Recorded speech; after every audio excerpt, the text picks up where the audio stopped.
Witam serdecznie na moim kanale. Dzisiaj chciałbym Wam pokazać grę Rockcraft.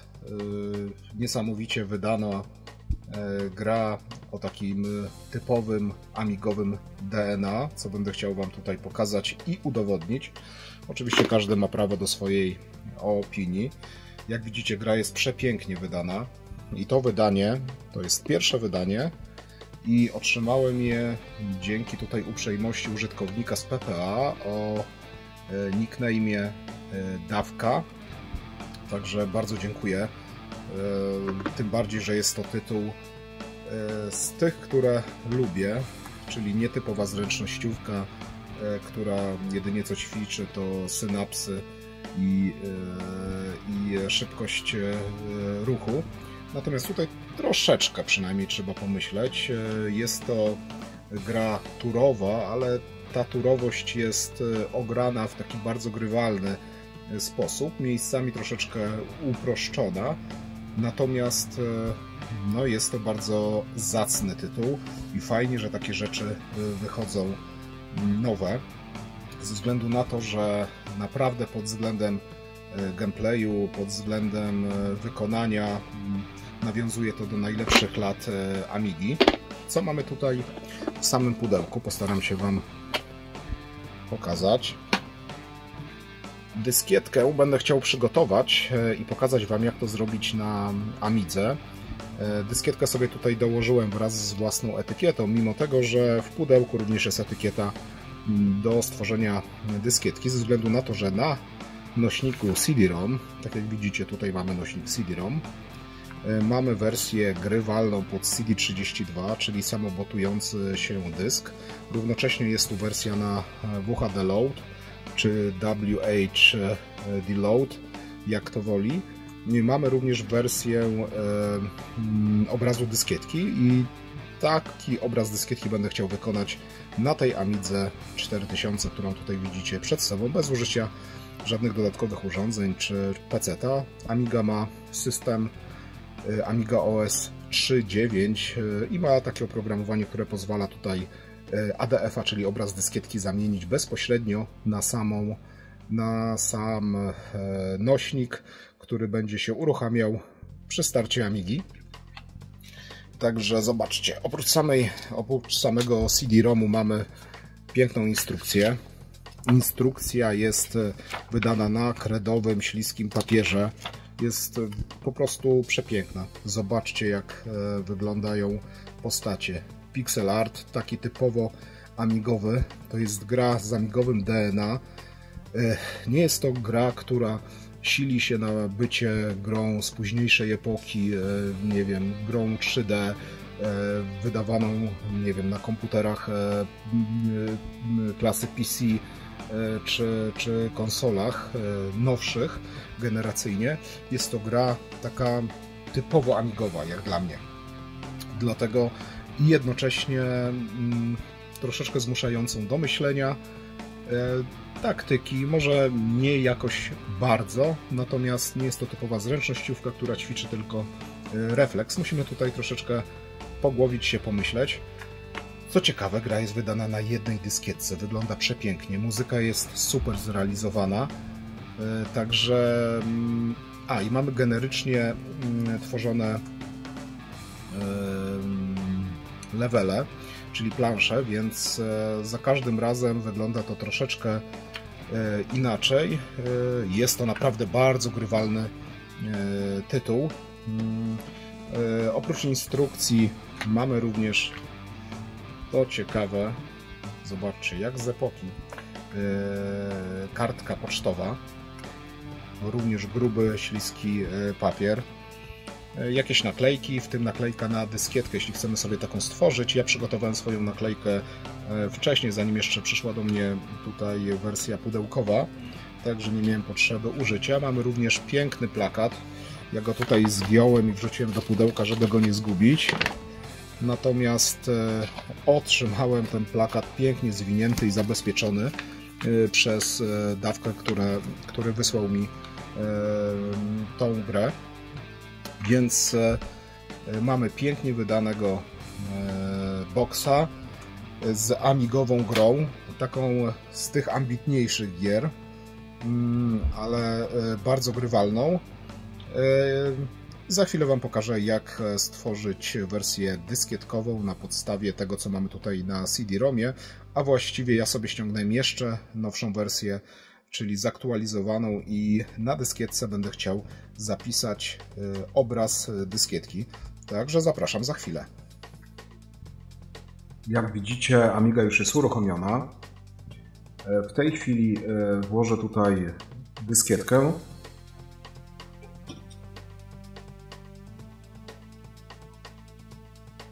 Jak widzicie, dyskietka jest czysta, świeżo sformatowana. Nie ma to w tej chwili większego znaczenia. Tutaj w katalogu, który pobrałem, jest m.in. obraz dyskietki.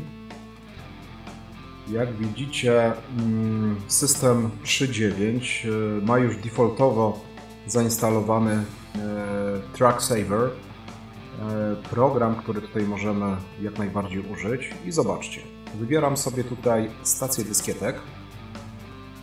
Wybieram, abyśmy tutaj sformatowali i zapisali dane.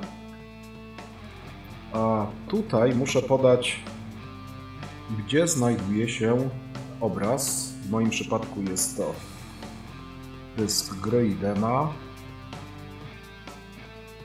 Gry.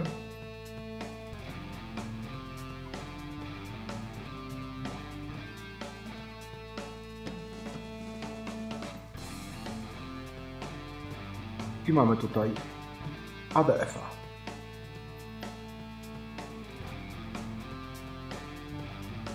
Musimy tutaj z pliku zrobić dysk.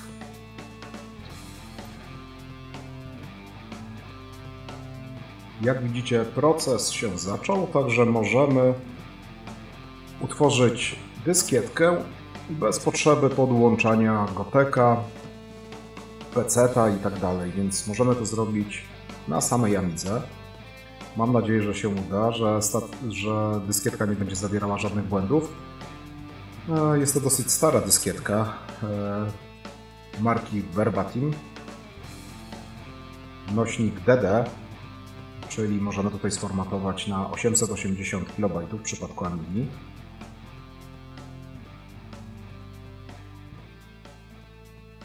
OK.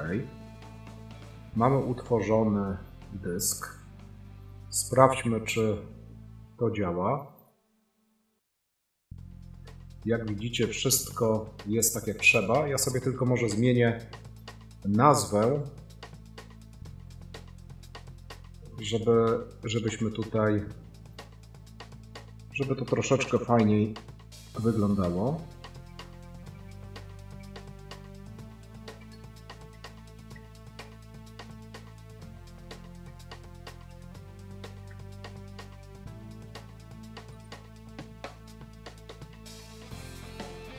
OK, mamy stworzoną dyskietkę. Spróbujmy w takim razie zrestartować Amigę.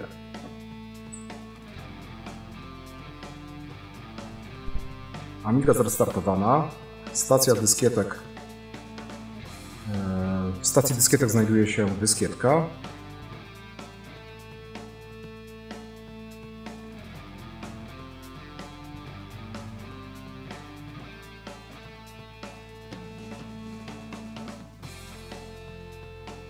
Jest to oczywiście realny czas ładowania.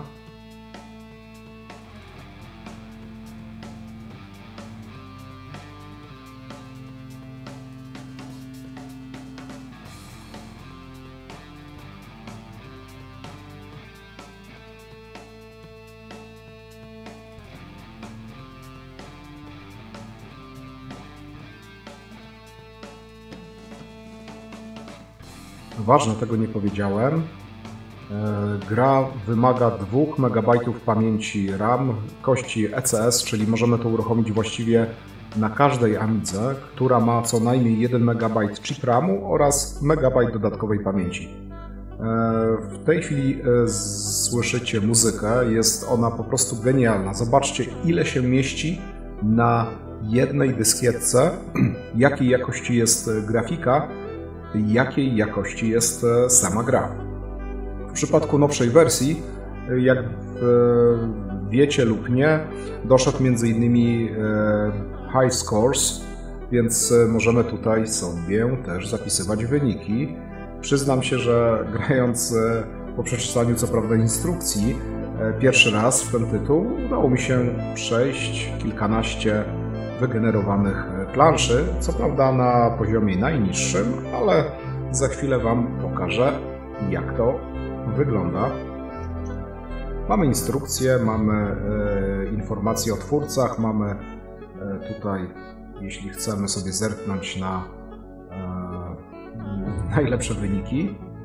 Niestety swojego wyniku nie zapisałem. Nie wiem też, czy mimo odbezpieczonej dyskietki, czy te wyniki się zapisują, czy one nie są tylko do restartu komputera. Ok. Zobaczcie, wybieramy swojego bohatera i tak naprawdę mamy w tej chwili wybór poziomu trudności. Czyli w lochach, bo tutaj też mamy taką szczątkową fabułę, że są mroczne lochy, o których pisano w wielu zacnych księgach. My, przebywając w Egipcie, dowiedzieliśmy się, w jaki sposób dostać się do tych lochów i tutaj zaczynamy swoją przygodę. Poziom łatwy, czyli mamy tutaj, powiedzmy, że wojownika.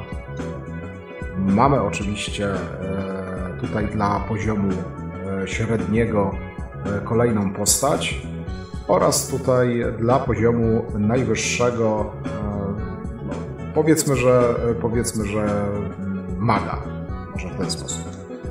Ja tutaj zacznę na poziomie najniższym i zobaczcie, zaczynamy. Grafika bardzo amigowa, wygląda to po prostu genialnie. Jak się ruszamy? Tutaj mamy widok izometryczny.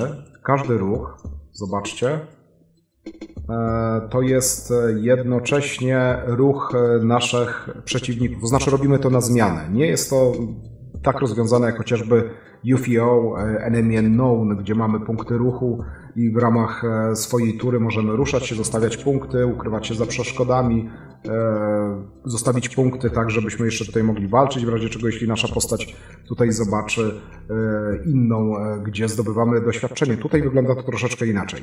Jeśli ja się raz ruszę, za mną, zwróćcie uwagę, rusza się tutaj przeciwnik w przypadku tej wspomnianej kury. Także na zmianę raz ja, raz przeciwnik. To fajnie można wykorzystywać w przypadku innych postaci, co postaram się pokazać.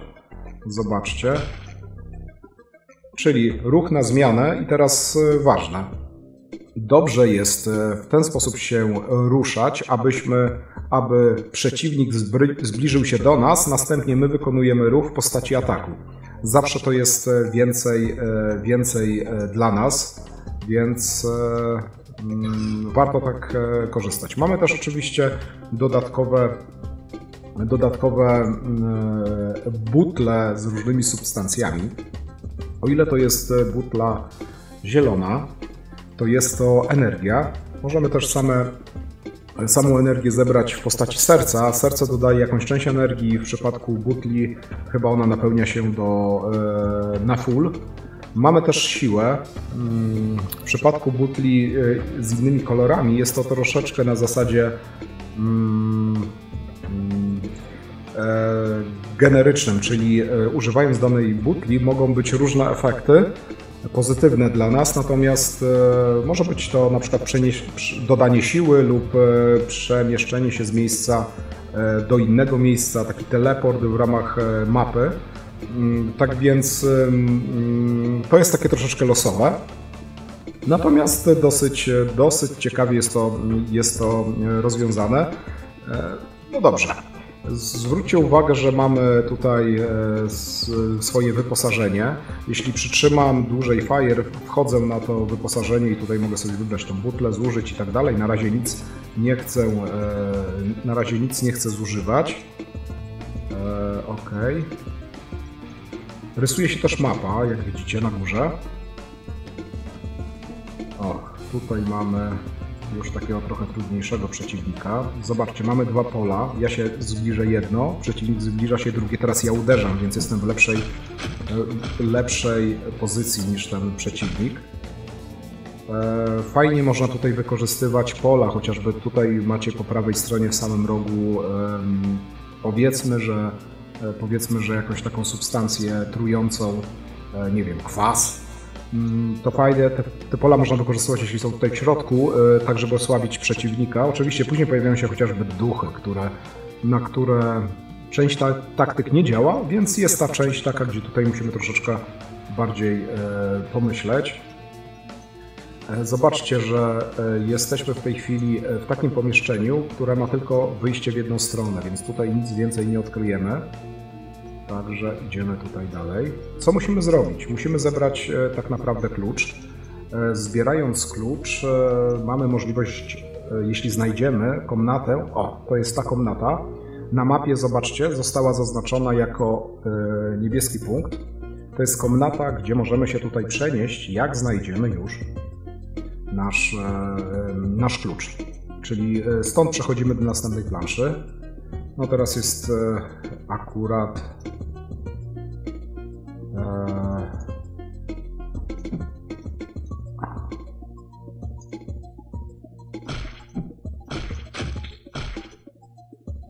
raz zostaliśmy dziabnięci, w sumie 2 razy od początku.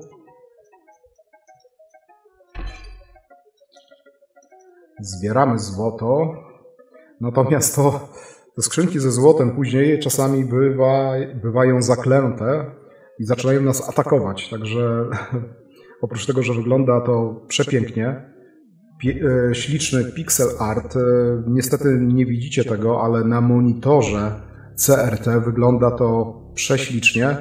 Może widzicie, ale tak troszeczkę mrygająco, to co jest widok z kamery. Troszeczkę tutaj te piksele minimalnie się zlewają, nie jest taki ostry obraz jak na ekranie, który widzicie, który jest przechwytywany po HDMI, więc warto tutaj spróbować zagrać na CRT, jeśli jest oczywiście taka możliwość. Ja lubię. Jak walczymy?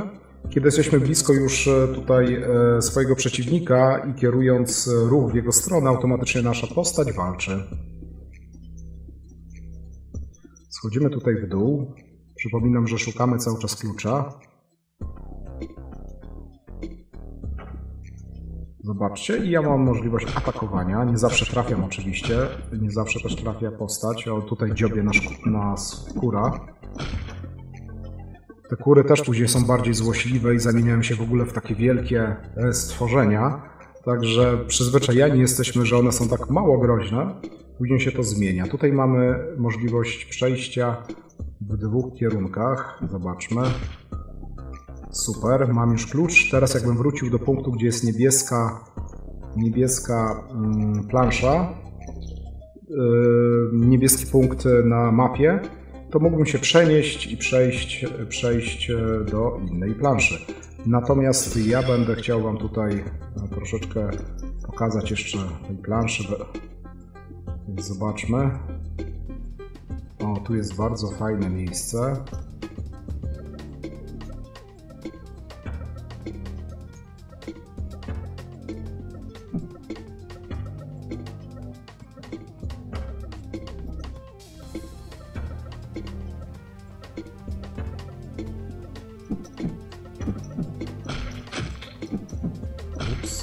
Udało się.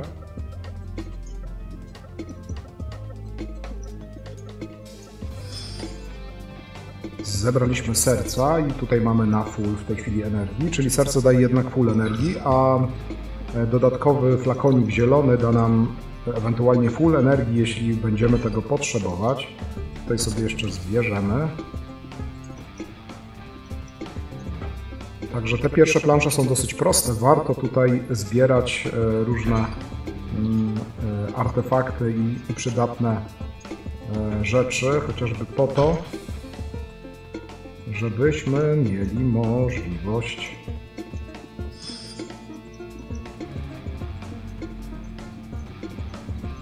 nazbierania trochę rzeczy do ekwipunku, zanim jeszcze będą te trudniejsze plansze.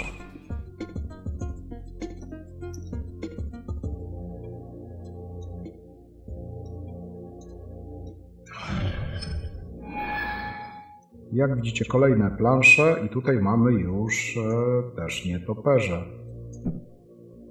Ok, widzicie, takie strzałki na dole się otwierają. Kiedy się otworzą te strzałki i widać tutaj lawę, to jeśli znajduje się tutaj postać na tej strzałce, to traci też energię. Więc na to warto zwrócić uwagę.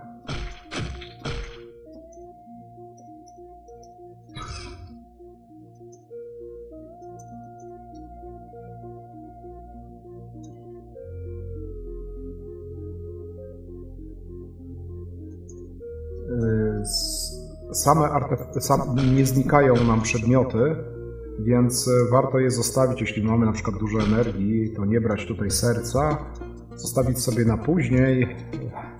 Warto tylko zapamiętać miejsce, gdzie to się znajduje.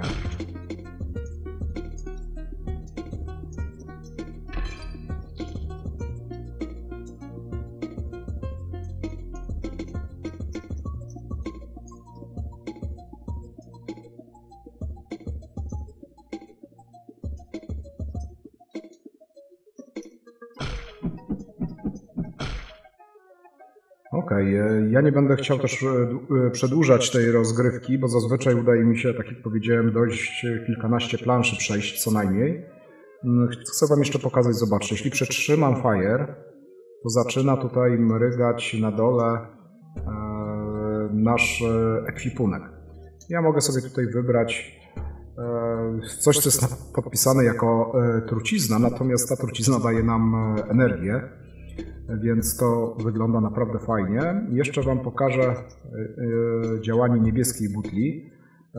To może być różne działanie. Możemy dostać więcej siły, czyli będziemy zadawać większe obrażenia, ale równie dobrze możemy się przemieścić z miejsca na miejsce.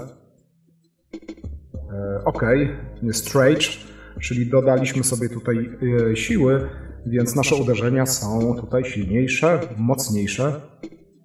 Także jak widzicie, gra jest fenomenalna. Bardzo łatwo się tutaj nauczyć samej rozgrywki. Nie jest zbyt skomplikowana, jednocześnie to nie jest taka typowa zręcznościówka. Jest takich troszeczkę fajniejszych elementów, chociażby tych ruchów w turach, gdzie można to fajnie wykorzystać. Później pojawiają się też różnego typu z podłogi wystające przeszkody, nie wiem, takie strzały, pułapki. Trzeba wiedzieć, kiedy możemy na to wejść. Jest to w pierwszym momencie mało intuicyjne, bo nasz ruch zajmuje turę. Kiedy pułapka jest otwarta, musimy na nią wejść i wchodząc ona się zamyka. Więc sporo rzeczy, które tutaj musimy się nauczyć. Jest to fajnie rozwiązane, bo autorzy jednocześnie uczą nas, jak grać, czyli wprowadzają kolejne elementy. Musimy sobie z tym fajnie radzić, szukać taktyk na poszczególnych przeciwników. Sama animacja jest cudowna. Wszystko zajmuje jedną dyskietkę. Wygląda po prostu fenomenalnie i jednocześnie uruchamiając grę za każdym razem te poziomy wyglądają inaczej. Zresztą podobnie jak w Yu-Gi-Oh! Enemy Unknown, gdzie też generycznie były tworzone plansze, na których lądowaliśmy. Także to wszystko w tym materiale. Jeśli mielibyście pytania, to ja zapraszam do zadawania ich. Postaram się na wszystkie odpowiedzieć. Z tego co wiem, to jest może jeszcze ważne, z tego co wiem, gra zostanie tutaj wznowiona, jeśli chodzi o fizyczne wydanie. Jeśli lubicie takie troszeczkę bardziej ambitne tytuły, to myślę, że warto ją nabyć. Jest to typowo amigowy tytuł z takim DNA amigowym. Jeśli lubicie ten okres, jeśli lubicie Amigę w jej takim klasycznym wydaniu z grafiką powiedzmy z połowy lat 90., to myślę, że ten tytuł jest dla Was. Także ja wracam do rozgrywki, a Wam bardzo dziękuję za obejrzenie tego materiału. Do zobaczenia w kolejnych. Cześć!